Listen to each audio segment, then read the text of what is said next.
Welcome to my channel the winners. कैसे हैं आप लोग? उम्मीद करता हूं आप लोग खैरियत से होंगे। मैं आपका दोस्त सैयद राशिद अली फिर एक मर्तबा आपकी खिदमत में हाजिर हूं। मेरी आज जो क्लास शुरू होने जा रही है, मैं एक नया सेशन आज स्टार्ट कर रहा हूं इंग्लिश का। मुझसे मेरे स्टूडेंट्स बहुत ज़माने से ये रिक्वेस्ट कर रहे थे कि सर आप इंग्लिश की क्लासेस भी शुरू कर दीजिए, क्योंकि मेरे हज़ारों स्टूडेंट्स को इस क्लास से बेनिफिट पहुंचा है। मैं ये चाहता था कि अपने इस चैनल के मीडियम से मैं यहाँ भी ये सिलसिला शुरू करता हूँ और जिससे पूरे देश को ये फ़ायदा होना चाहिए। और मैं ये दुआ करता हूँ ऊपर वाले से कि हर वो स्टूडेंट जो मेरी वीडियो देखेगा उसको ज़रूर और ज़रूर बेनिफिट पहुँचना चाहिए। तो चलिए, मैं इससे रिलेटेड चंद बातें आपके साथ शेयर करना चाहता हूं, क्योंकि इसकी एक सीरीज में शुरू कर रहा हूं तो वो तो बहुत लंबी जाएगी। आज की इस एपिसोड में, इस वीडियो में मैं चंद बातें आपसे शेयर करूंगा, फिर नेक्स्ट डे। देखिए, बात यह है कि हमारे सामने जो लर्नर्स हैं, जो अंग्रेजी को सीखना चाहते हैं, उनके सामने चंद बातें हमेशा पहाड़ की तरह रहती हैं।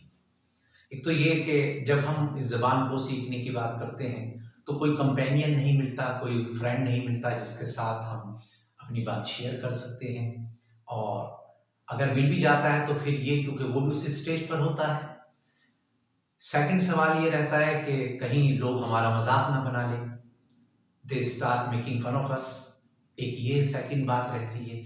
इसके अलावा चलिए हिम्मत जुटा लेते हैं और बोलना शुरू करते हैं। फिर थर्ड क्वेश्चन ये रहता है कि कहीं मिस्टेक्स ना हो जाए।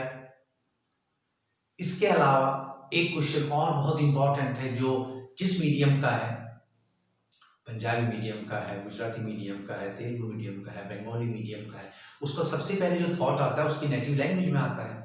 उसके बाद उसको कन्वर्ट करता है इंग्लिश में। फिर जब तक बहुत देर हो जाती है, फिर वो आइडिया ड्रॉप कर देता है उस सेंटेंस को बोलने का। तो इस तरह की बहुत सारी दिक्कतें और परेशानियाँ आती हैं, लेकिन मैं उसी से रिलेटेड आपको कुछ बातें बता देना चाहता हूँ। देखिए, जो लोग नेट पर, मैं कल आपको और बहुत सारी बातें बताऊंगा, लेकिन आज चंद बातें बहुत इंपॉर्टेंट आपको बता देना चाहता हूँ। नेट पर there are many people, I have seen their videos on YouTube, they make big claims कि साहब स्पीकिंग का ग्रामर से कोई ताल्लुक नहीं है, सेंटेंसेस का कोई ताल्लुक नहीं है, टेंस का कोई ताल्लुक नहीं है, इस तरह की बहुत सारी बातें। तो let me clarify that I am not that sort of person. I am not going to criticise their work और देयर स्टेटमेंट, लेकिन maybe it's their perspective towards this language. I don't agree with them at all. लेकिन मेरी जो nature है, मेरे जो मिजाज है, I like to criticise myself instead of other people, क्योंकि I respect, I appreciate their work. This is our moral responsibility. हमें किसी के काम में कीड़े नहीं निकालने चाहिए और ना किसी आदमी को किसी एक बात पे जज करना चाहिए। अगर किसी ने कोई अपनी राय दी है, या कोई सपोज कोई शख्स शराब पीता है या स्मैक पीता है और हम ये जज करने के वो बहुत घटिया आदमी है, वो बहुत नीच आदमी है, तो ये हमारी सबसे बड़ी नादानी होगी। किसी को किसी एक हरकत की वजह से जज करके और फैसला सुना देना जज बनकर, ये बहुत बुरी बात है। ये बिल्कुल इमेच्योरिटी की बात है। हो सकता है वो शख्स हमसे भी अच्छा हो, मुझसे भी अच्छा हो, तो इसलिए मैं कभी इस तरह की बात नहीं करता। जो लोग ये राय देते हैं नेट पर, बस मैं सिर्फ इतना कहता हूँ बहुत रिस्पेक्ट के साथ कि मैं इस बात से उनकी सहमत नहीं हूँ। उसकी वजह यह है कि किसी भी लैंग्वेज को ये कैसे पॉसिबल है 3 या 4 महीने में आप सीख लेंगे या बगैर ग्रामर के सीख लेंगे। कल मैं आपसे ग्रामर से रिलेटेड बहुत सारी बातें करूँगा, लेकिन बस एक शॉर्ट में ये बता देता हूँ। क्या अगर कोई आदमी इस तरीके से हिंदी में बोलता है, वो मेल है, क्या मैं आती हूँ, क्या ये पॉसिबल है? इस तरह से बोला जा सकता है? तो अगर बोलता है कोई, और जो लोग हिंदी अच्छी जानते हैं, उर्दू अच्छी जानते हैं, वो उसके मुंह पर नहीं हंसेंगे, लेकिन दिल में तो हंसेंगे ना। वो ये समझ जाएंगे कि ये किस लेवल की हिंदी और उर्दू जानता है। इसी तरीके से अगर हम इंग्लिश बगैर ग्रामर के बोलते हैं, बगैर रूल्स के बोलते हैं, हर लैंग्वेज का न सिर्फ इंग्लिश, दुनिया की जितनी भी ज़बानें हैं उनके सबके प्रिंसिपल्स होते हैं, रूल्स होते हैं, कुछ तरीके लिंग्विस्ट लोगों ने बनाए हुए हैं, जो लिंग्विस्ट हैं उन्होंने क्रिएट किया है, डेवलप किए हैं, उन्होंने वर्क किया है उस पर। तो उसके रूल्स एंड रेगुलेशंस तो आपको फॉलो करने पड़ेंगे, उनको इम्प्लीमेंट करना पड़ेगा।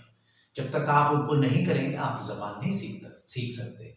और दूसरी बात मैं ये भी बता दूं कि कोई भी ज़बान 3 महीने में या 4 महीने में पॉसिबल नहीं है। इसमें कम से कम आपको 1 से 2 साल लगेंगे और उसके लिए आपको एक स्ट्रैटेजी बनानी पड़ेगी और उस पर अमल करना पड़ेगा, उसको फिर फॉलो भी करना पड़ेगा। बहुत से लोग स्ट्रैटेजी तो बना लेते हैं, प्लान तो बना लेते हैं, लेकिन ज़िंदगी भर उस पर अमल नहीं करते। 1 जैन को हर आदमी प्रोग्राम बनाता है कि जो आदमी जिस तरह के हैबिट में इन्वॉल्व होता है, जो शराब पीते हैं वो, जो सिगरेट पीते हैं वो, बस आज से शराब और सिगरेट छोड़ दी मैंने। 5-7 दिन उस पर अमल करते हैं, फिर शुरू हो जाते हैं, तो प्लान बना लेते हैं। तो आप अंग्रेजी को सीखने में अगर सिंसियर हैं तो उसके लिए जो आपको मैं तरीके बताऊंगा, जो टिप्स बताऊंगा, तो उस पर आपको फॉलो करना पड़ेगा उनको, और आप ही को अमल करना पड़ेगा, कोई दूसरा नहीं करेगा। तब आप 1 साल से 2 साल में ये ज़बान सीख सकते हैं। और जो लोग हकीकत में अंग्रेजी जानते हैं वो मेरी इस बात को अप्रिशिएट करेंगे। मैं ये जो बात कह रहा हूँ कि उसमें 1 से 2 साल ज़रूर लगते हैं किसी भी ज़बान को मीडियम से सीख, और तब भी आप इस ज़बान में इतने कंफर्टेबल हो जाएंगे कि अपनी बात को एक्सप्रेस कर सकते हैं। आप कहीं अगर जॉब कर रहे हैं तो आपका वहाँ काम चल जाएगा, दूसरे की बात को समझ सकते हैं। लेकिन ये आपको मैं ये प्रॉमिस करने लग जाऊँ कि आप इंग्लैंड में जाके या अमेरिका में जाके एज ए लेक्चरर लग जाएंगे और वहाँ पर एज ए लॉयर लग जाएंगे और वहाँ पर जाके उस ज़बान में बात करना शुरू कर देंगे और उनको टीच करना शुरू कर देंगे, तो ये इम्पॉसिबल है, ऐसा नहीं है। उसके लिए वक्त दरकार है, फिर उसके लिए आप उस पर you start working on it and you have to concentrate on language. फिर जाकर आप कभी इस काबिल होंगे, then you can be a good communicator. मैं ये नहीं कह रहा हूँ कि आप अच्छे कम्युनिकेटर या अच्छे स्पीकर नहीं बन सकते इंग्लिश के, और ज़रूर बन सकते हैं, लेकिन उसके लिए फिर वक्त भी उतना ही चाहिए। लेकिन हमारी यहाँ जो डिस्कशन है वो ये कि सबसे पहले आपको बेसिक इंग्लिश तो आनी चाहिए। हमें तो बेसिक इंग्लिश भी नहीं आती, तो जिसकी वजह से बहुत सारी चीज़ों का नुकसान लोग उठाते हैं, स्टूडेंट्स उठाते हैं। कभी बहुत अच्छी अपॉर्चुनिटी उन लोगों को मिलती है, सिर्फ इंग्लिश ना आने की वजह से lack of knowledge, lack of English, lack of confidence, वो फिर उस जॉब को छोड़ देते हैं। उनको एक थोड़ा सा कॉम्प्लेक्स रहता है, वो कॉन्फिडेंटली बात नहीं कर पाते, कंफर्टेबल महसूस नहीं करते, तो नतीजा ये होता है वो अपॉर्चुनिटी मिस हो जाती है। तो मैं आपकी ये जो तमाम तरह हिंड्रेंस है इसको दूर करने की कोशिश करूँगा, अगर आप उसको उस तरीके से फॉलो करेंगे जैसे मैं आपको बताता हूँ। तो हम ये सीरीज़ मैंने आज से स्टार्ट की है और ये काफ़ी लंबी जाएगी। इसमें मैं आपको रेगुलर इससे रिलेटेड कुछ टिप्स देता रहूँगा, लेक्चर देता रहूँगा, लेसन बताता रहूँगा, 1 2 3 4 इस तरीके से आप कोशिश कीजिएगा। ये आदमी के, स्टूडेंट्स के माइंड पर भी डिपेंड करता है। जिसका जितना तेज़ माइंड होता है वो उतनी जल्दी ग्रैस्प करता है, चीज़ों को सीखता है, पकड़ता है और फिर उसको इम्प्लीमेंट करता है। तो जो लड़का, जो स्टूडेंट जितना तेज़ होगा वो उतनी ही जल्दी मुझसे सीखेगा। हज़ारों लड़कों ने मुझसे इंग्लिश सीखी है और सीखने के बाद वो अपने आज बहुत अच्छी जगह मौजूद हैं, उनको बहुत अच्छी, कुछ लोग बिजनेस में हैं, कुछ लोग जॉब्स में हैं। तो ऐसा नहीं है, लेकिन ये तमाम तर चीज़ें 1 या 2 या 10 लेक्चर में नहीं आ सकती। इसके लिए तो एक सीरीज़ ही शुरू की है मैंने, तो उसको ही हमें और आपको फॉलो करना पड़ेगा। तो चलिए, आज तो बस मैं इस पर थोड़ा इंट्रोडक्शन आपको देना चाहता था, मुख्तसर बात करना चाहता था, क्योंकि वीडियो बहुत लंबी हो जाएगी। लेकिन फिर कल मैं इसी से, जहाँ बात छोड़ रहा हूँ यहीं से कल स्टार्ट करेंगे और फिर यहाँ से आप एक, उसके लिए what you have to do is you have to make a notebook in which you have to write down each and everything.